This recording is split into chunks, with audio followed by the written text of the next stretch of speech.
their buildings during normal school hours and during extracurricular activities, for example. At the last hearing we dealt with, I ruled on the apportionment of costs. One of the reasons I was forced to make that ruling was because it was my view that this was just either intentional or accidental, but it was basically a delay tactic from the defendants that I had given them previously 3.5 weeks, almost a month, to negotiate the breakdown of how this is paid for. And you guys arrived in front of me 10 days ago saying, well, we're still working on it. We're still talking. We're still negotiating. So I put an end to that. It's 50-50.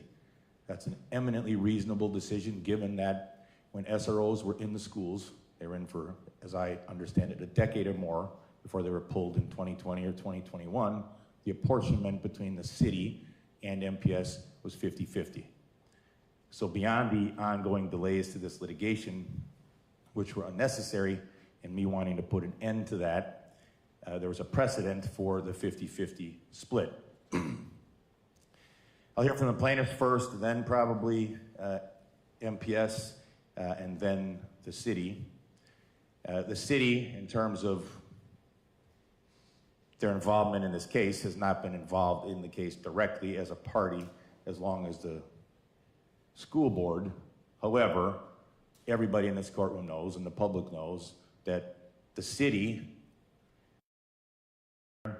maybe through the police department, but certainly through the city, negotiated this statute and this provision with the legislature as part of their request for a property, strike that, sales tax increase. They got their sales tax increase. The city, the mayor and his negotiators, agreed to effectively impose this on the Board of School Directors. As I said at the last hearing, we're well beyond discussing whether it's a good idea or a bad idea. It's like debating whether the speed limit on Capitol Drive should be 30 miles an hour or not.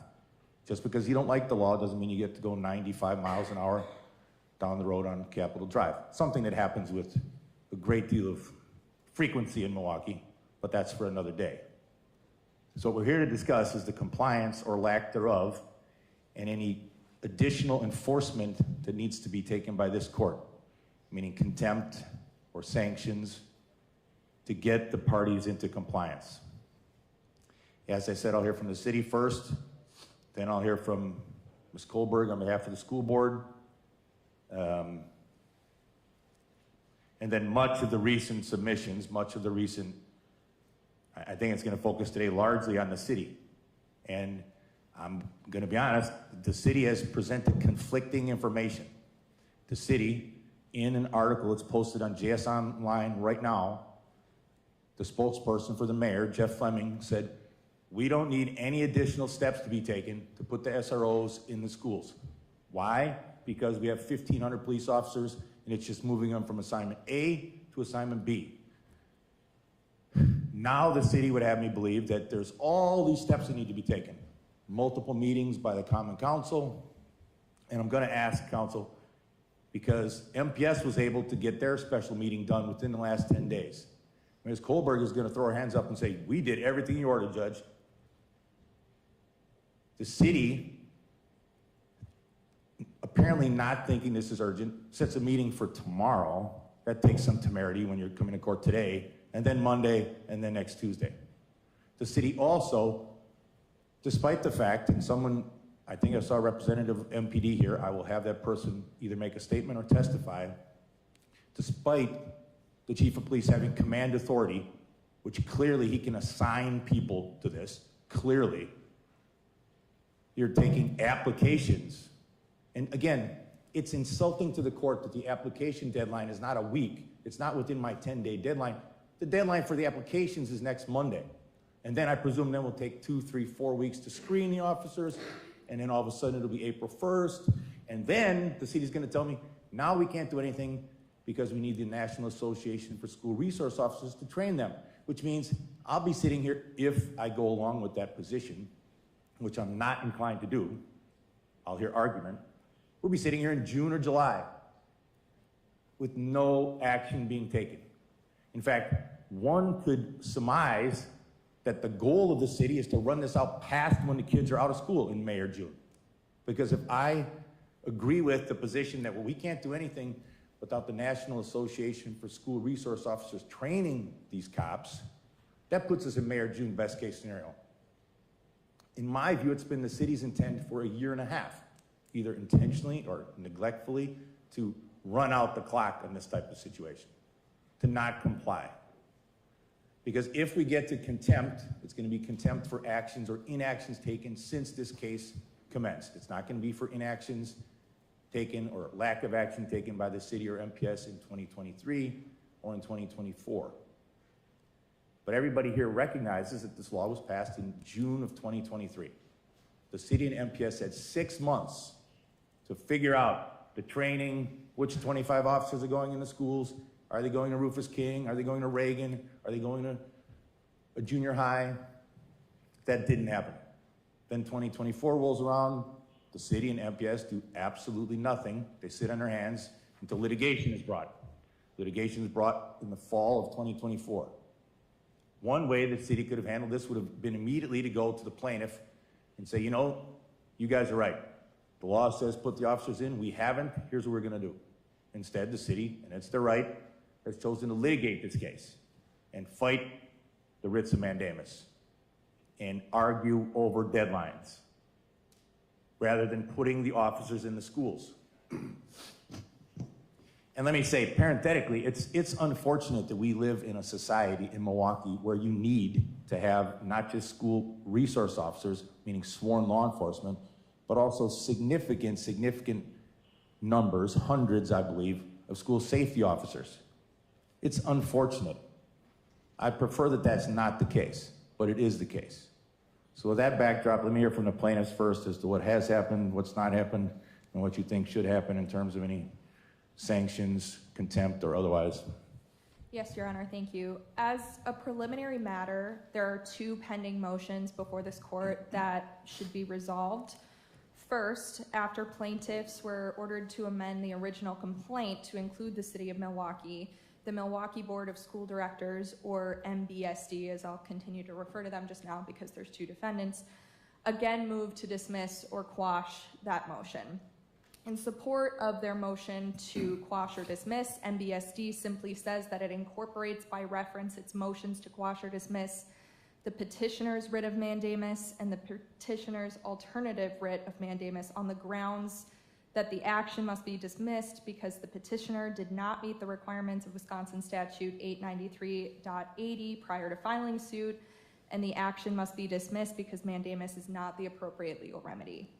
For all the reasons that this court has already ruled against MBSD's original motions to quash or dismiss, this court should do so again, and this motion to quash or dismiss should be denied. Second, the City of Milwaukee moved for relief from judgment and or stay of judgment.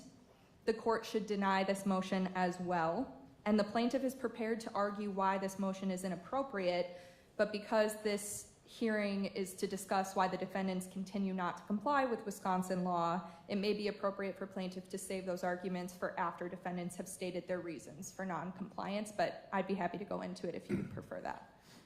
Right, it probably makes sense that they give me their reasons or purported reasons for the non-compliance or apparent non-compliance. But on the motion to dismiss and the motion to quash, I thought I'd made myself clear in the past that I'm denying that request, but does the city or MPS have anything to add? I mean, I thought it was pretty clear at the last date that I think that this is an appropriate lawsuit being brought by the plaintiff. She does not have any actual ability to get the city and the school board to act. And as I said at the last date, Ms. Abugrin, to her credit, she's not asking, and I don't think she could do this, but she's not asking for $50,000. She's not asking for the money to have her kids bused to, for example, Grafton High School. She's asking for relief to have MPS and the city do what they're legally required to do. Ms. Kohlberg, anything on that issue alone before we get to the other stuff? Sure. The filing by the board was in response to the amended complaint that was filed by law that were required to provide an answer. And so as I indicated in the answer, the board is simply preserving its arguments that it's already made to the court. We don't have anything else to add. Excellent. Counsel? I don't have anything to add beyond the filings that the city has made, including the affirmative defenses raised in our answer. Our position remains the same, but I understand the court's ruling, and we're not. Right, just so it's clear, my ruling at the last date was, and I'll reiterate it today, the motion to dismiss, motion to quash are denied. I think that the writ is appropriate. I signed the writ. The legal requirements noted by the plaintiffs exist, and I think they've been complied with both, well, in every fashion, certainly most importantly legally, but also as a practical matter, they've all been complied with. Why don't I go to Ms. Kohlberg first? Ms. Kohlberg, I think you brought the representatives that I requested and or ordered, is that correct? Yep, President Herndon is available in here if the court has any questions for her. The court ordered last time we were here that the board take all steps necessary to ensure compliance with WSStat 6290 sub 8 no later than February 27th of 25. As I've indicated in my filing to the court, the board has done everything in its power to do that.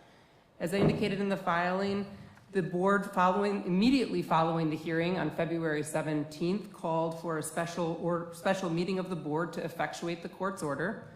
That board meeting was held on February 20th of 2025, during which the board unanimously approved the allocation of costs for the program and specifically noted on the record that it was ready, willing, and able to accept officers as soon as the city provided them. That is not the only time that that's been communicated to the city since that time. It's been communicated several times, and staff and administrators with MPS have made accommodations, preparations in the event that officers were sent this week to welcome them into the schools and to get them to hit the ground running. The court is aware from our letter that the sides continue to diligently work towards an MOU. I believe, I think it's fair to say that the sides essentially have one that has to be approved, and that's the city's filings talk about that. MPS has already authorized its administrators to execute that, and no further action is required. Additionally, MPS has indicated that it doesn't require the MOU to begin the program, and that's been communicated to the city. There's no requirement that that be signed by the city or acted on by the city for those officers to be present. It's the board's position that it's in compliance with the court's orders from the last court date. It has taken every step that it can to ensure that police officers are present in court, and without the city providing them, there's nothing further at this point that the board can do to comply with the court's order. The court has discussed contempt. It requires an intentional disobeyance of the court's orders in order to find the board in contempt, and I think the record establishes the exact opposite of that. There has been an intentional, significant effort since February 17th to do everything that the board can to get those officers in the schools. And so I don't think, statutorily speaking, the board at this point is in contempt of the court's order. I can speak more to that if the court needs to hear more about that. Does the plaintiff have a position on that and the actions taken by the board? Well, the writ of mandamus required that 25 school resource officers are present in school by today, February 27th, 2025. And again, as this court has already noted in this hearing, this is well after when they were statutorily required to have these officers in place. Previous failures for non-compliance are not a good enough reason for continued non-compliance. It's unfortunate that the Board of School Directors only started to take this seriously and take all the steps that they possibly could to comply with the law after the February 17th hearing. But the order required school resource officers in schools today, and they are not there today. So it's the plaintiff's petition that both defendants are in contempt. All right, this is not a... MPS, to their credit, fell all over themselves to comply with this court's order. MPS, and someone during the course of the last couple weeks commented or indicated that the court's not aware that this was effectively, and I can't believe they missed this because I said at the last hearing, the lawyers will recall, I said, I understand that this was foisted off on MPS. I'll say that again. This requirement was dumped on MPS, good, bad, or otherwise. It was dumped on MPS by the mayor and to a logical extension, the Common Council. Now, could MPS have done something about it in June of 2023? Maybe, maybe not, but that's water under the bridge. It's not a final ruling, but from what I can tell, Ms. Colbert's correct. The board had a meeting, they had an emergency meeting, they authorized the funds. Ms. Colbert brought the president of the school board, which I appreciate her bringing and following through with the court's order. I don't know what else MPS could do. As Ms. Colbert has argued, they don't have police officers. They themselves are not the first-class city. The first-class city is Milwaukee. And I'm gonna turn in a minute to the city and the city's compliance or lack thereof. But before I hear from Mr. Mookie, and Mr. Mookie, I'm probably gonna want your representative, I think it's someone from MPD who filed an affidavit with the court to, I'm not sure I'll put her on the stand and I'm not sure we'll require her to be under oath, but I'm gonna wanna hear some statements because the mayor, via his spokesman, has said publicly, and this case is played out as publicly as any case I've handled in the last 10 years. We don't need to do anything extra. The officers are there. The sworn force in Milwaukee is somewhere around 15 or 1,600 officers. Chief Norman has the, and if someone can tell me I'm wrong, fine, but he has the absolute command authority to today say, I'm putting the 25 officers in the schools, pick the 25, call up the school board, call up Ms. Kohlberg. They'll say we want them in Rufus King, Reagan, pick another 23 schools, for example. I'm not telling them where they should go. He absolutely has the command authority to put the officers in the schools. Instead, and there have been so many documents filed that I'm not sure I have it right in front of me, but the city provides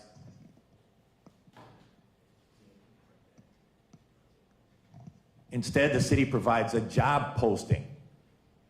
I mean, it takes a lot of gall for the city and MPD to say, under a court order, facing contempt, facing sanctions, facing fines, well, we're gonna post the job and we're gonna look for volunteers. And then not only do you post the job, you put a deadline that's 4 or 5 days after the court imposed deadline. That takes a lot of gall. That takes a lot of temerity. And that indicates to me a lack of compliance and a lack of intention to comply. There's also this argument, and I'm gonna need the city's representative or council to explain this to me, that somehow, if the officers are put in the schools tomorrow or Monday or Tuesday, that there's some risk to the taxpayers. That to me is a non sequitur. It makes no sense. How anyone could dream up a risk to the taxpayers, I don't understand. That strikes me as a red herring from the city, throwing things at the wall and hoping it sticks. That doesn't make any sense. And to the degree that the city takes issue with my prior order, and I'm not going to rule on this yet because the motion was just filed yesterday or the day before, and I'll let the city and the plaintiffs argue it. I'll read for the record. The statute says, in addition, beginning January 1st, 2024, the school board of the first-class city school district that is located in the first-class city, okay, that's Milwaukee, shall ensure the school resource officers complete the 40-hour course sponsored by the National Association of School Resource Officers. And then it goes on to some other provisions about statistics and other requirements. It says that the school board officers shall or must complete the 40-hour course. It does not say must complete the 40-hour course before being placed in the schools. There's no reason pursuant to the statute that they can't be put in tomorrow and then start or continue the education process. Not to mention the city submissions say that there's 12 or 13 officers that are currently on the force that were previously SROs. A good faith showing of compliance from the city would be to have moved those 12 immediately. That's, if I was the police chief, that's what I would have done. If I was counsel for the city, that's what I would have told Jeff Norman. Move those 12 or 13. Then we can at least tell the judge we've got substantial compliance because half or more than half of the 25 are in the schools. So Mr. Mookie, that's a lot, but Go ahead, you can take it from there. Thank you, Your Honor. I appreciate it. The city of Milwaukee has never been unwilling to implement the SRO program. The city has taken all possible steps since the last hearing to accomplish that. And I want to talk in order to the best that I can to the issues raised by the court. First and foremost, I am aware that public statements have been made in various news articles, including I am being aware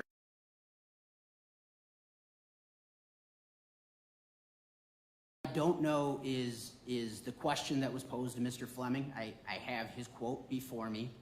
And I agree that there are currently Milwaukee police officers and that the police department has command authority to assign them and deploy them as it sees fit. However, there are upfront and ongoing costs related to implementing the SRO program, and under the city charter, there is a process by which the city can encumber itself for those upfront and ongoing costs. And All right, let me interrupt. So what are the upfront costs, allegedly? the training cost, Your Honor. Say that again. The cost of the training. Well, that brings us back to the circular argument that you're about to make, that, well, we can't do the training because in one of the submissions, and there have been multiple submissions, I think, you can correct me if I'm wrong, the statement was made, well, we can't get any training done for at least 60 days. That was my reference 5 minutes ago to you start a training in 60 days. It's a 40-hour training. In the meantime, we're vetting which 25 officers, and all of a sudden it's June. That, I can tell you, is not going to fly. However this plays out, that is not going to fly. And it's troubling, counsel, and I know you have a difficult argument to make here, but it's troubling when the mayor, through his spokesperson, says, we don't need to do anything else. We can put the officers in there tomorrow. We don't need any extra, and I'm paraphrasing, but it's widely publicized. The mayor's spokesperson said this. This wasn't some common council member who may not know what's going on. The mayor's spokesperson says, we don't need anything else. We're ready to go. This is the same mayor who negotiated this deal. The mayor negotiated this deal. The mayor has been notably quiet on this in the last, as this litigation has exploded this calendar year. He's been notably silent, but he negotiated this deal. He says we don't need any extra steps. And now there's all these extra steps to authorize some training. I'm sure, and counsel, I'll let you bring your client with you, representative, I think it's MPD. You can correct me if I'm wrong. MPD officers, correct me if I'm wrong, go through training. I'm sure they go through annual training. Judges have training, lawyers have training, accountants have training, doctors have ongoing, continuing medical education, a dentist. Every profession has ongoing training, right? Yes, Your Honor. Go ahead. I want to say, and I appreciate the court resolving the impasse in terms of the apportionment, and that has allowed the city to move forward. The city has, and the Milwaukee Police Department has been engaged on the topic of re-implementing the SRO program since July of 2022. The city and the MPD has, on several prior occasions, provided cost analysis, has advised as of October of 2023 that there were only 7 officers that remained with the department who had previously participated in the SRO program. Following this court's ruling on the 17th, the very next day, MPD posted the SRO position. Up to this point, there have been 21 individuals who have voluntarily signed up for that posting. That means that there will be others that will be voluntold. And the city acknowledges that and acknowledges their responsibility to do that. But I also do want to point out, and it was alluded to briefly at the outset, the January 27 order of this court was directed specifically to the board. Notwithstanding that, the city appeared on the 17th voluntarily, albeit in the midst of ongoing litigation, dropped into the middle of it, and since that time has taken all of the steps that they believe are necessary and proper to implement this program consistent with both state law and the charter. I appreciate that the timing of the meetings falls outside of the court's order, and to a certain extent those things are beyond the control of certainly council, but also depend upon the scheduling, availability, and statutory requirements about open meetings. And so, again, a special meeting will be held tomorrow specifically for the purpose of introducing the file to start the process and expeditiously approve the memorandum of understanding. There will be another special meeting that will be held on Monday so that that file can be approved by the Common Council at their regularly scheduled Tuesday, March 4th meeting.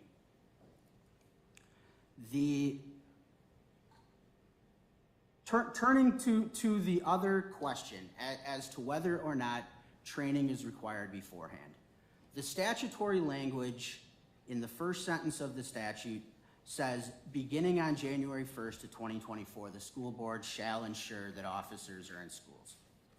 I understand and I accept the court's interpretation of that statutory language, that means that the officers should have been present on the 1st of January of 2024. The second sentence that speaks to training begins with the exact same verbiage. And so, from the perspective of the city, it can't be the case that the legislature used the exact same words to mean that the deadline to take all steps to accomplish it was January 1st of 2024 for placing them in schools.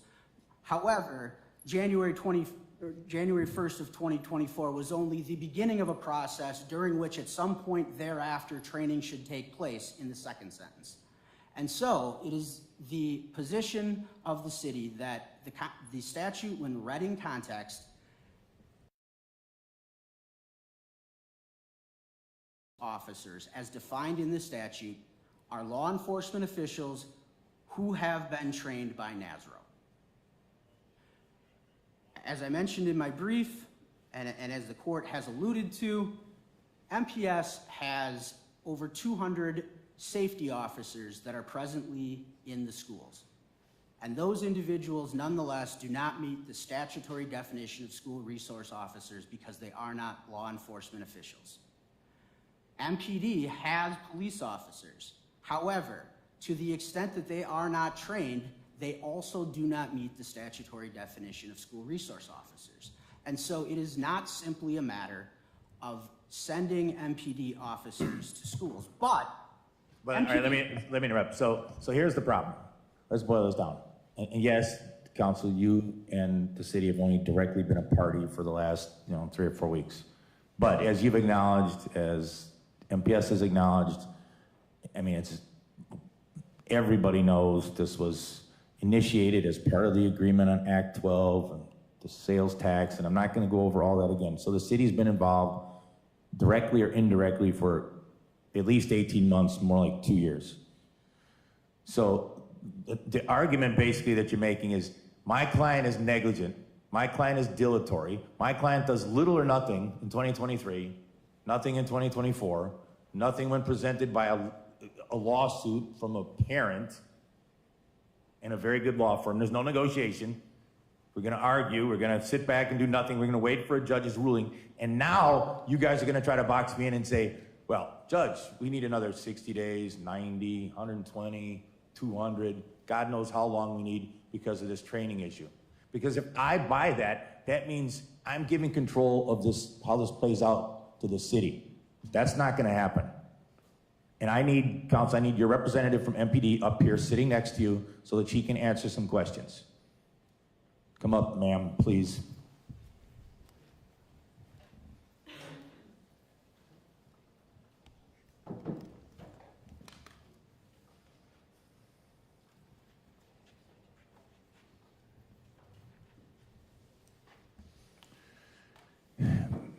Ma'am, if you can state your name for the record, please. Spell your first and last, please.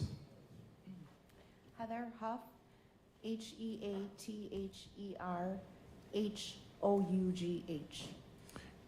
All right, make sure you use the mic, please.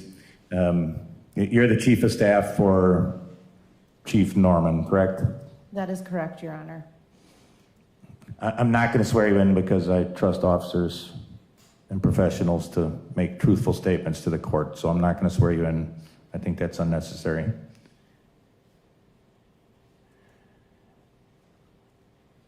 Couple of things. Okay, and again, this is sort of backdrop, because if I'm gonna sanction either the city or the school board, if I'm gonna impose contempt, it's for actions that have gone on or not gone on since this case was filed. But, so why did you and Chief Norman not do this in 2023 after the law was passed? You guys had 6 months, and you know, the mayor and the police chief, I'm presuming, talk all the time. Jeff Norman cannot plead ignorance. This is not like some legislator from, Algoma dropped something in the joint finance budget that no one knew about. This got a ton of attention in 2023. It was part of the city wanting, and they got their sales tax to the tune of hundreds of millions of dollars. Now, whether they liked the bargain or not, the chief knew and the mayor knew that this is what the law is. Why did nothing happen in 2023, or for that matter, in 2024? Your Honor, I will respond to that. I do want to apologize today to the court. I was not prepared to speak, but I'm happy to do so and provide the facts that I'm aware of and that I know of in terms of the negotiations of getting this done. Back when the law was passed, even prior to the law was passed, the Milwaukee Police Department had been in negotiations with MPS since 2022 about getting school resource officers into schools again after they were removed and requested to be removed. I will tell you that in 2023, excuse me, there was a lot of discussion surrounding what this would look like in terms of what would be the best for MPS and us to work on an agreement. One of the negotiating items at that time was that MPS indicated a desire to be involved in the selection process of our officers, wanting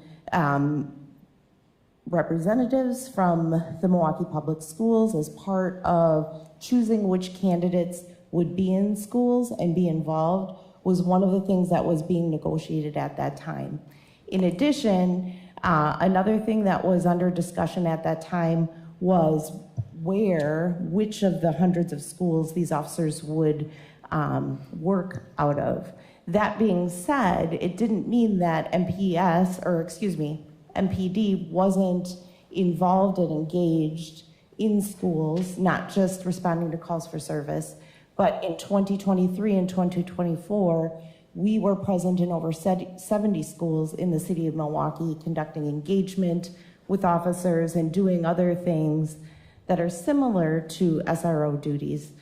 So from MPD's perspective, while they weren't formally called SROs, we were and present in schools, not just responding to calls, but participating in engagement and youth engagement specifically. As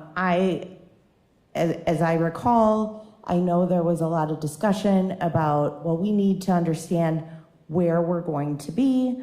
I recall one of the sentiments was, we are at the door knocking, we just need to be let in, so tell us what doors to go to be let in. And I know there was a lot of discussion about who is going to be paying for the training and who is going to be paying for the cost of the officers. So this was ongoing discussions for a very long time. As you know, the law passed quite some time ago, and we were working to negotiate all of those things.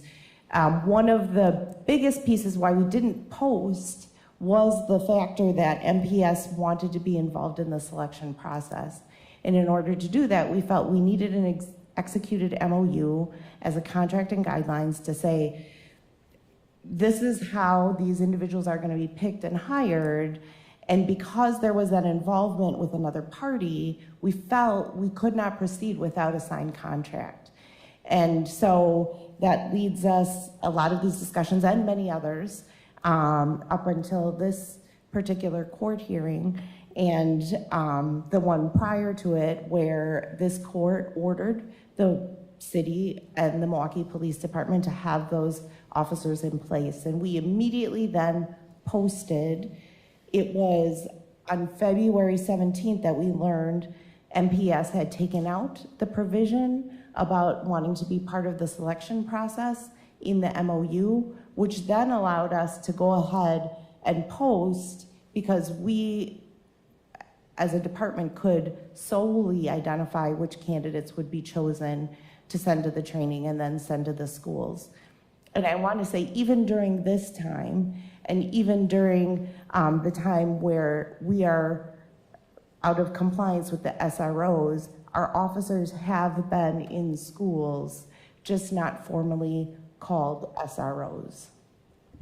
So for example, and I ask this respectfully, the officers that respond to schools, there's been testimony and there's been allegations in this case, unrefuted, that MPD, the police department, responds to thousands of calls a year to MPS schools. Is that accurate? That is accurate. And Your Honor, if I may, I had asked our data analysts to pull the exact figure, and I have it on a text on my phone. I'm happy to share that with the court if you would allow me to pull out my phone and grab that number. Sure.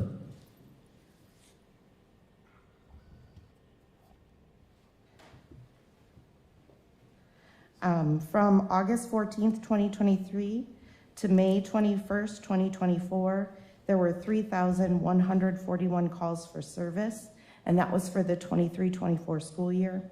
And from January 1st through December 31st, 2024, which is the calendar year, there were 3,150 calls for service.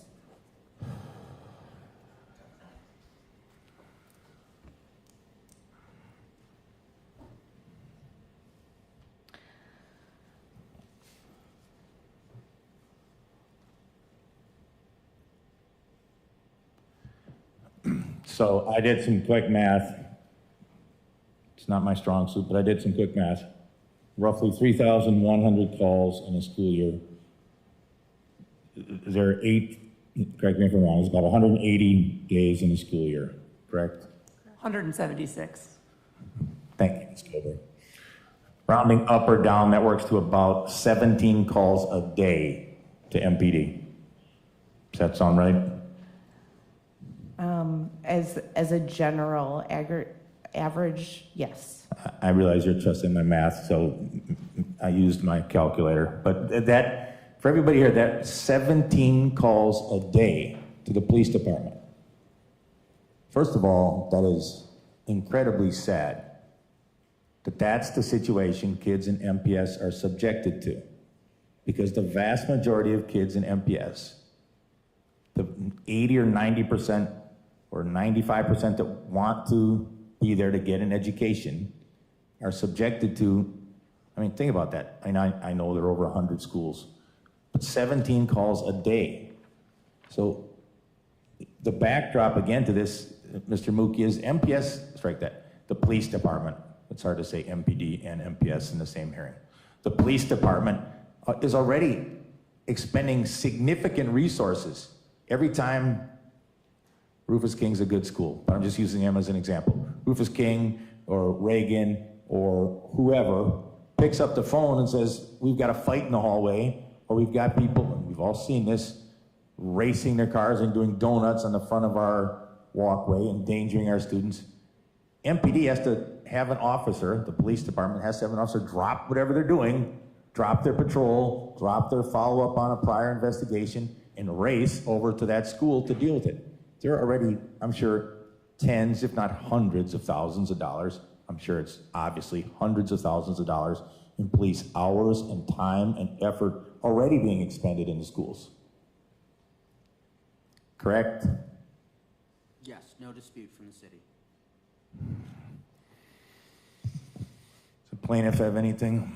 Yeah, so the city seems to make three primary arguments for why it has taken all steps within its power to comply with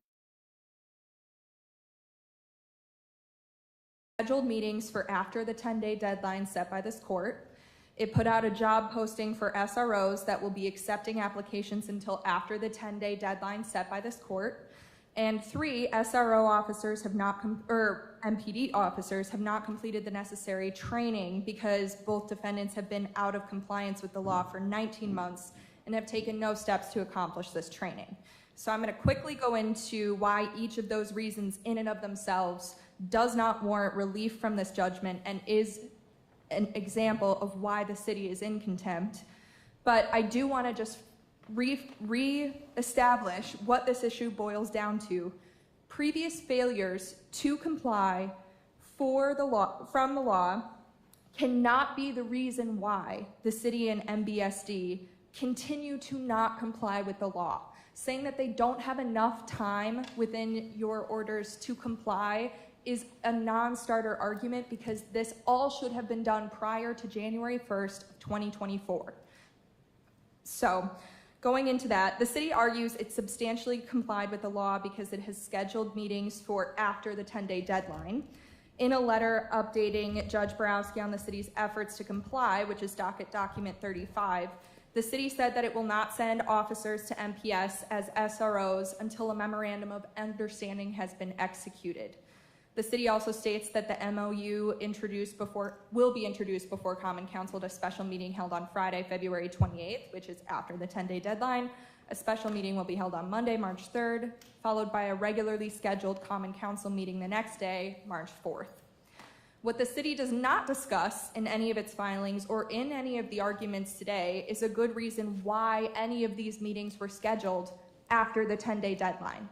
There has been no justifiable reason why that has been the case. All right, let me jump in. That's a good question. The school board managed to get all this done inside of a week and inside of my 10 days. Why did the city not accomplish that? And the other thing, Counselor, that you can, part of your argument is just this belief that the Common Council is going to roll over and agree to these demands on Monday or tomorrow or Tuesday. For all I know, they won't. It was only after the court's order after the hearing on February 17th and after the MPS withdrew their request to be part of the SRO selection process that the city was in a position to prepare a resolution for adoption, to adopt the MOU, or to move forward unilaterally with selecting officers. The ground shifted after the court entered its order and after MPS changed its position, and as soon as that occurred, the city took all of the steps that it could. If I may. The city was added as a party to the suit on January 24th and officially served on January 27th. So just for the sake of argument, let's assume that they had no idea what was going on, although the testimony we heard here today indicates they were well aware of negotiations and all that with MPS. But for the sake of argument, they were officially served on January 27th. That was 3 weeks before the February 17th hearing and over a month from since today's. Plaintiff does not contend that MPD should not execute an MOU or vote on it in their regular, albeit hopefully expedited processes, but the plaintiff does contend that it should have already occurred. These meetings should have been scheduled prior to January 1st, 2024.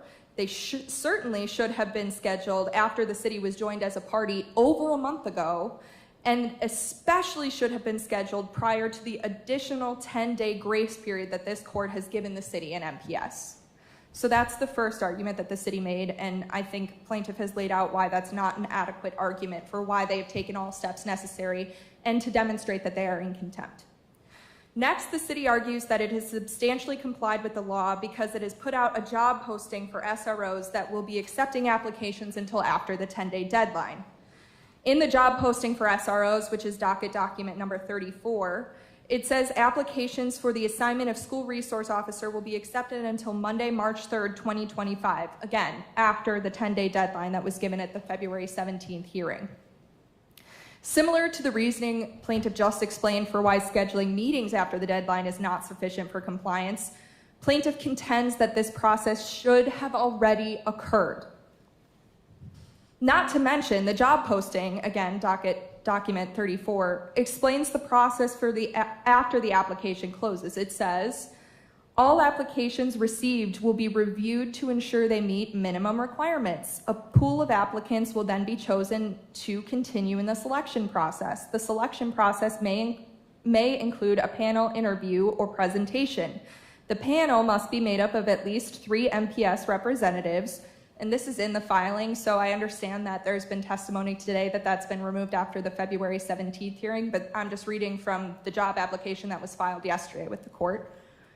Made up of at least 3 MPS representatives, which includes an MPS staff member, a person from the community, and an MPS student, along with MPD representatives. Then that panel shall provide a summary of its recommendations to the MPS Director of Safety and Chief of Police, who shall confer about making a final decision on SROs. So how long does the city expect that to take? All right, let me jump in. That's a valid question. So, Mr. Mookie, you can answer that, or the representative of the city and MPD, the police department, can answer that. Because one of the problems with your argument is there's no deadline, there's no time frame. So they get the applications by Monday, they spend all March vetting them, the chief of police decides, okay, I only have 20 applicants and 15 of them are, so now I'm gonna volunteer another 10, I'm gonna order another 10, so now all of a sudden it's April 1st by the time you have the 25, then I'm supposed to wait around for some national organization that I'm proud to say I'd never heard of until this case entered my docket. That'll be June, July. You've given me no deadline. MPS and Ms. Colberg have said, we've done everything. We're done. We're out. We're good. You guys have said, give us more time, but not even told me how much time. Like if you were saying, all I need, Judge, is to next Tuesday, presuming the Common Council has enough sense to, and I really hope they do. I really hope that the aldermen in Milwaukee have enough sense to understand the predicament that they're in relative to the state law. What's the time frame? Thank you, Your Honor. Specifically, not generally, specifically, like dates, deadlines, times. Yeah, if I can just make one comment, and then I will ask Ms. Huff to speak to what MPD's process is moving forward. Again, all of the language that was just quoted by plaintiff's counsel about the selection process was the selection process under the MOU as it existed prior to the court's order on February 17th, when, as the court has pointed out, MPS threw up their hands and said, fine, we don't want any further involvement. I would argue that the fact that there was no additional delay to rework that language shows, again, that the city is moving as quickly as it can to move forward and didn't spend days amending the posting, because that was previously prepared under the terms of what had been negotiated up to the point of the court's hearing on February 17th. As to how long it will take to identify officers moving forward, I will defer to Ms. Huff. Go ahead, please. Thank you, Your Honor. So immediately after the court order was rendered, and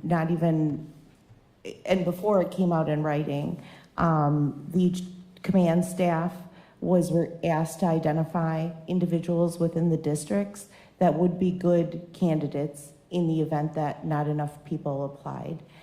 So we already have a list, if 21 candidates don't turn into 25, of individuals identified that will be assigned to attend the training and be placed in schools as SROs. Second, as the candidates are coming in, they are simultaneously vetted. So the vetting process in terms of do they have any outstanding discipline that may disqualify them is taking place as the candidate pool is being assembled up until March 3rd. So I can tell you from the police department's perspective that now that we are solely responsible for choosing those candidates out of the applicants, we would have a very short turnaround in identifying those officers to send to training, potentially within a week to 10 days of getting that applicant pool secured. Okay, so let's say by 10 days from now, 2 weeks from now, you have the 25 officers identified. How long is the training going to take? Because the submission for Mr. Mookie, that's one of the problems I have with it. That the National SRO Training Organization, NASRO, I think it is, they're not a party to this lawsuit. They're just this organization out there, like they're judicial organizations and lawyer organizations and doctor organizations, and that, put on conferences and do training. And, I don't know if they're based in Kansas City or New York, they're not a party to this litigation. So they're not gonna have any urgency whatsoever. They're gonna, you guys will give them, let's say 10 days from now, here's the 25 officers. I'll play along to the degree that, how long is that training gonna take? What? The training lead time, we were told in April when we wanted to move forward at that time with getting the training conducted, was about 8 weeks. I can tell you, Your Honor, that we will do everything in our power to have discussions with that outside agency to attempt to tighten that timeline up as best we can, make this happen as swiftly as possible. But that is what we were told back in April of 2024, I believe, when we were moving forward with getting the training. And I don't want to do plaintiff's job, but this is where she says, right, had you guys done it in April 2024, you'd have the officers trained, ready to go, boom. Then we could stop meeting like this every month or every 10 days to 2 weeks. The plaintiff could go on about her day and her job and caring for her kids instead of coming to court in front of me. And that's the problem, Mr. Mookie, that you have. So even if the city, and I tend to believe the witness that they're convinced now that they need to move beyond expeditiously, but let's say in 2 weeks they have the number of officers required. They have 25 officers within 2 weeks or even 10 days. Then a 60-day lead time, is that what you said, sir? I mean, ma'am, sorry, ma'am. That's all right, Your Honor. 8 weeks is what we were told by NASRO. 8 weeks, so 2 months basically. So that's, again, all of a sudden you're at May or June before the training occurs. Then the officers have to come back from wherever the training occurs, Montana, Texas, Rhode Island, wherever. Then they come back, and all of a sudden it's June or July, when, by the way, except for some schools, MPS is not in session. So that's the predicament that the city has. Delay, delay, delay, delay, delay. And now they want the court to cut them even more slack. Go ahead. If I may, I'd like to talk about the training because this has been brought up a couple times now. I'll just finish really quickly the discussion about the job posting. The city should have posted the job the day they knew they were a part of this case, which was over a month ago, so that the interview process could be completed by today. That was not the case. And additionally, and as I will discuss at length, an SRO can be an existing officer who is assigned to serve just at MPS. It does not need to be someone specifically hired for that purpose. Opposing. Let me jump into that, and I'll ask the witness. Even though, again, I'm not swearing you in. I trust your testimony. And I recognize that I occasionally make them off as snarky, and I'm not intending to in this case. But what's the big training that's required? These are sworn officers. You have officers that deal with school situations. I would presume in a situation like this, you want someone who's younger. You probably don't want some, old, cranky 30-year veteran. You probably want someone in their 20s or 30s. You want someone who has already had experience with reporting to MPS schools to deal with disruptions. You want someone who can deal with the administration at whatever school, again, Reagan, Rufus King, whatever it might be. You want someone with a bit of a personality to navigate dealing with the principal and dealing with the teacher and dealing with the vice principal. You want someone who, and all your officers are capable of doing this, being a visual presence, standing at the front door as a deterrent at 7:30 or 8 in the morning, walking the halls during the lunch hour, conversing with students, and if he sees a fight breaking out, he or she see a fight breaking out, they disrupt it, and if they need backup, they call for backup. I'm really not trying to be flip. That's basically the training. I mean, I said this when you weren't here 10 days ago. That's the training. You're telling me 40 hours of training to just have someone go and be an officer in a school? I don't buy it. I mean, I recognize that that's in the law, and that's kind of the sticking point here, but it's not that complicated. You're not teaching an officer that's already sworn, that's already trained to do brain surgery. You're not teaching him to be a litigator. You're not teaching him to manage a Costco. You're just moving them from this part of their job to that part. You're moving an officer that's already trained, already vetted, already has ongoing training from here to here. Oh, and by the way, I'm surprised you only have 21 applicants. This is not the worst assignment a police officer could have. Milwaukee police officers, who I have the utmost respect for, have incredibly hard jobs. They're understaffed, which I'll take up with the mayor and the common council on another day. They're understaffed. Your office is understaffed. You don't have enough patrol officers. You don't have enough detectives. But the officers that I've seen, and I've seen hundreds over the years, do a remarkably good job at trying to do their job. But they are trained. They're professionals. And I understand it's in the law why the legislature and the governor and the negotiators saw a need for that. I don't know. But seriously, tell me what I'm missing. What's so complicated about this? What are they going to learn in this 40 hours that they don't already know? That they can't learn as they're on the job? That was a lot to unpack, Your Honor, but I'm going to start with, first of all, our candidate and our ideal candidate. So for this court to know, our candidate pool is even smaller than the number of officers we have, because our newer officers automatically go to night shift, and our officers with more seniority go days. And so our candidate pool is then sliced in half in terms of the number of personnel we have. Within that candidate pool, we are seeking individuals who are good at enforcement, but also great at communication skills, de-escalation skills, which all of our officers are great at.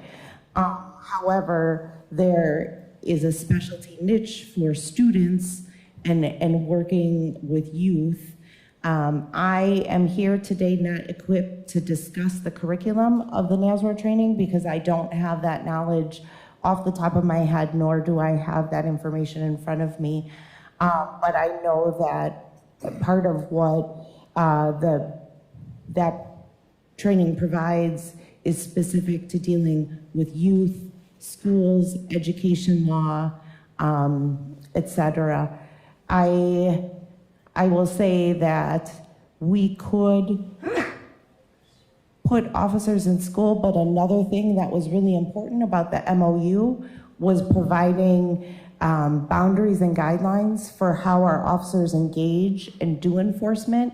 For instance, our officers may be called to some schools for fights that have escalated, and other schools may not call them for those types of incidents because their own school officers or school staff deal with those issues. And so what the MOU provides us also with are parameters for how our officers are going to conduct enforcement and how they're going to engage with students. So part of the delay on our part wasn't that we didn't want to do the thing, it was getting those parameters mapped out within assigned contracts so that even if our officers, we could say this is a violation of school policy, you don't enforce that, but if it's a violation of law and it's criminal in nature, you do. So okay, sorry to interrupt, and I don't want to go too far down a rabbit hole on this, but okay, so if a kid pulls out their cell phone in math class and they're not supposed to have their cell phone, that's maybe a violation of a school policy. That's not a criminal violation. If walking down the hall, they use their cell phone to smash another kid in the face with it, that's a battery or a sub-bat, and that's a criminal violation where I would hope to heck your officers would respond and in most cases arrest the person, right? I mean, again, those distinctions, I don't want to do MPD's job. I don't want to do the city attorney's job, but your officer should know the difference between, well, the kid mouthed off to his teacher, and so the math teacher booted him into the hallway, as opposed to, as was alleged here, and it's been unrefuted, an assault where some kid picks up a sock, puts a lock in it, and whips somebody else over the head. That's a criminal offense. It's multiple criminal offenses, right? I mean, Correct, Your Honor. There are black and white areas of this, but there are also some gray areas where if a situation is escalating in a classroom and a student is mouthing off to a teacher and that teacher may be fearful, in some cases that teacher will call 911. In other cases, that teacher will consult with the school. And so what the MOU is providing guidelines for those gray areas, where then when our officers go into the schools, they know, okay, in these situations, we will conduct enforcement, and in these, we will not. So that is training that would occur by the parameters set within the contract between the parties, but then there's also the NASRO training that I can't speak to the curriculum intelligently here today. Thank you, Your Honor. I will just briefly respond to that testimony. They are already there. We've been provided testimony today that police officers are already there. They're being called 17 times a day, thousands of times a school district. They're there for hours and hours and hours every day, as is the testimony that we've heard from the Milwaukee Police Department. So arguing now that there's some nebulous training that's going to solve all of these gray area issues is an interesting argument to make. I do want to start also by reading the Wisconsin statute section 62, sub 90, subsection 8, and it is the entire definition of what a school resource officer is. It's one sentence, and we don't actually need to argue about what a school resource officer is because it is defined by the statute. And it says, a school resource officer means a law enforcement officer who is deployed in community-oriented policing, assigned by the law enforcement agency that employs him or her to work full-time in collaboration with the school district.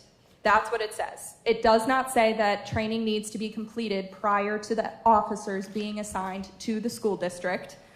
And as you heard in the section that I just read, the definition of school resource officer does not include any language on completing the training by the National Association of School Resource Officers. There's an earlier sentence in the subsection that was read by opposing counsel that says, beginning January 1st, the school board of a first-class city school district that's located in a first-class city shall ensure that school resource officers complete the 40-hour course sponsored by the NASRO. So the school board, not the city, shall ensure that these officers in schools shall complete the 40-hour training. It does not say shall complete the 40-hour training prior to the start. In fact, it does not give a timeline for completion at all. While it would have been preferable for these officers to complete the training prior to beginning, sure, but that's not statutorily required. And it would have also been preferable that MPS had SROs in schools beginning January 1st, 2024, and that is statutorily required. This court has already ruled in the last hearing that training does not need to be completed prior to these officers being assigned and starting at the school, and the statute backs that up. I'll read it again, just for perfect clarity. A school resource officer means a law enforcement officer who is deployed in community-oriented policing and assigned by the law enforcement agency that employs him or her to work in a full-time capacity in collaboration with the school district. That's it. That's the entirety of the sentence. The city argues that because SRO officers have not completed the necessary training, it cannot deploy officers as SROs because that would pose a risk to students and taxpayers. I would argue that a risk to the students and taxpayers is not having SROs in schools in the first place and forcing plaintiff to file a lawsuit to compel government officials to follow the law. The judge, you're reading the statute, it's correct. Officers start on January 1st, and then the school district, and that's how it's phrased in the statute, the school board shall ensure that they then complete this training. That's how the statute is written. And we don't have to argue over what an SRO is because it is defined in the statute. So for that reason as well, the city has not completed all the necessary steps to comply with the law because they should have, on February 17th, designated 25 school resource officers to MPS, and then MPS should have enrolled those 25 officers in the training program, and they could continue to work at MPS until they were able to complete the training program. If MPS and the city want to go through a hiring process for their perfect candidates, they can continue to do that, but in the meantime, they still need to have officers in schools to comply with your order and to comply with the law. And at this point, they're both out of compliance with the law and therefore should be held in contempt of court today. What would you suggest the contempt be? Remedial sanctions, Your Honor. A fine? A fine, a forfeiture, yes. So we would ask, as part of the remedial sanctions, which is Wisconsin Statute 785 sub 02, the court may impose one or more remedial sanctions, including an order of forfeiture not over $2,000 under Wisconsin Statute 785.04 subsection 1 subsection E. So that's one of the subsections that $2,000 could be the forfeiture. But at the end of that section of the statute, it says, or any other remedial sanctions that the court believes is appropriate. So we discussed this briefly at the last hearing, but potentially that could be the cost of what the SROs could be a day. We also could ask, as part of the remedial sanctions, that you award attorney's fees and costs and legal costs. The law has been ignored for over a year, and the court can and should order attorney fees and costs under Wisconsin Statute Section 785.05 subsection 1A, especially now that we've come out to yet another hearing. And how many hearings is this going to take? How many times is our client going to have to take off work? How many hours are we going to have to continue to read through 9 filings the day before a hearing to figure out what's going on and come into court and argue it? We'll be here every 2 weeks or every other month until the city's and the school board's in complete compliance, unless there's some other motivating factor for them, and in this case, fines is appropriate. I think it's safe to say that both MPS, the school board, and the city have needed to be motivated by this court. That's an understatement, because nothing happened for 18 months going on 2 years. I've said this in the past, but it's troubling to me that what it appears to be is that the city, meaning the mayor, with all due respect, and or his negotiators, agreed to this. They put the law in place so he can get his sales tax with no inclination whatsoever, or no intent to ever comply with the law. Had Mr. Bluegren not sued, we'd all be not here today. We'd all be I'd have a different case. Ms. Kohlberg would be in a different case or a different courtroom. Nothing would have happened if there wasn't a lawsuit. The city and MPS, neither one lifted a finger, did anything in 18 months until the suit was brought. Nothing. Now, largely, the school board has complied. I'm confident because Ms. Kohlberg went to them and said, you really want to comply.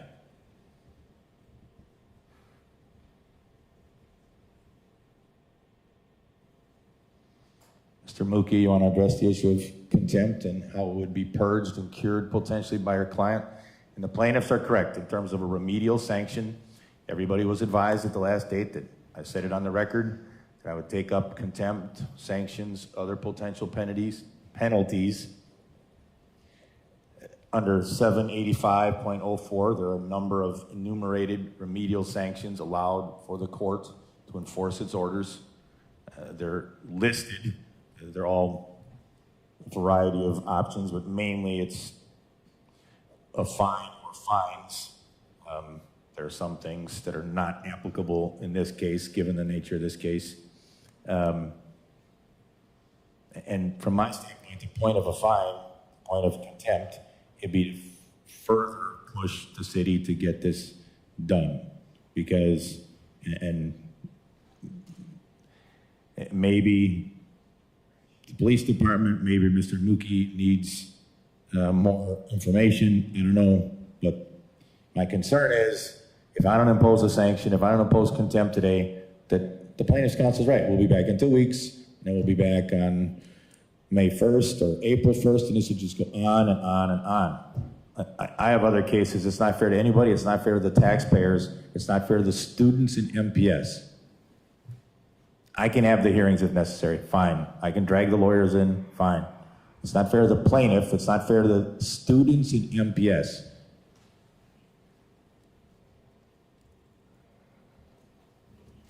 I would like to be heard, Your Honor, but I'd also like to respond to some of the things that were said in the last exchange. Go ahead. First and foremost, the state Supreme Court has said that the context and the structure of the statute is important to the meaning. Therefore, statutory language is interpreted in the context in which it is used, not in isolation, but as a part of the whole. It is, again, the city's position, and I apologize, that comes from a 2004 case. That is from Kalal, 271 West 2nd, 633, paragraph 46. The Kalal case was cited with approval recently in a 2021 case. That was the Senego case. So that remains the law. And what I hear from plaintiff and from the court, and I don't personally disagree with this. What I hear is that for the most part, SRO duties are obvious or within the purview of the training that officers have received. I do not personally disagree with that, and I do not have the specifics of the NASRO training. That the legislature deemed the NASRO training to be essential, and I don't believe that the city is in a position to determine otherwise. Plaintiff's counsel made much of the fact that the statutory language is directed not to the city with respect to training, but to the school board. And in fact, the entirety of the statute is directed to the school board. The court has recognized that the city is a necessary party because the city is a necessary partner in implementing this with the school board. And so to the extent that we are necessary and need to be a partner, the language directed to the school board in the ordinance implicitly covers the city as well. What the city is asking specifically in consultation with MPD is to March 15th. That is when we believe that the process of selecting and identifying officers can be completed. We will, between then and now, have efforts made to arrange for trainings. You are correct that NASRO is Let me jump in from my standpoint. Sorry to interrupt, Council. If MPD is smart, if I go along with any part of your request, they'll pick up the phone, with all due respect. Chief Norman will pick up the phone today and tell the national organization, I need a trainer in here yesterday. Okay, I need somebody next Monday. I don't care what it costs.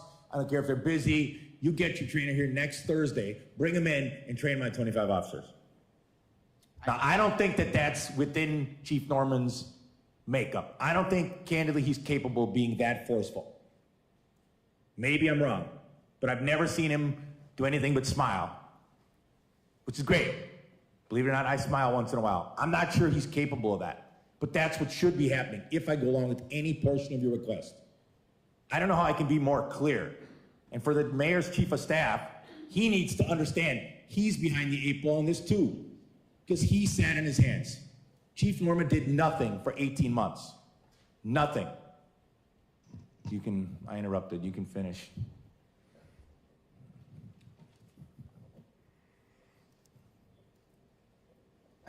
I somewhat lost my train of thought, but just responding to the last thing the court said, it would be the advice and the expectation that communication with NASRO would take place immediately and the request would be made for trainings to be scheduled immediately.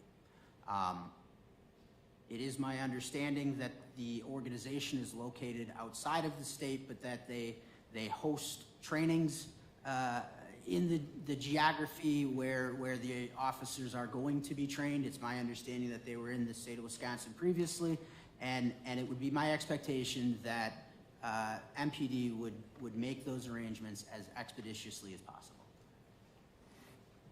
Ms. Colbert, do you have anything to add? Or are you just wisely sitting there quietly since the questions are coming in your direction? I think that we've adequately summarized our position here, and we've discussed this at previous court dates from the school board's position. All right, so planning, anything else to I will add that there was a NASRO training in Appleton last week. They were here in the state. And I'll also add, maybe this is more of a... Okay, come on, you're kidding.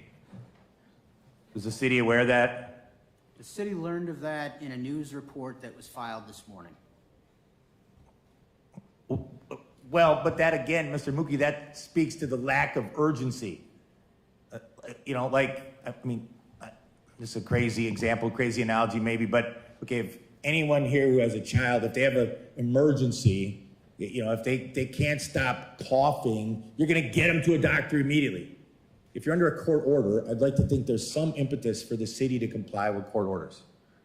I would have been, the police chief, Chief Norman should have assigned somebody or some bodies to move heaven and earth to figure out where there's a training so that he could sit here or his representative could sit here and the mayor's representative could sit here and say, Judge, we've got it scheduled. Your argument would be much better if you could say all 25 officers are being trained next Thursday or March 10th.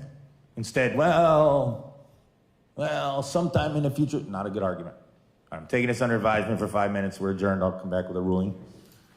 All rise. You may be seated.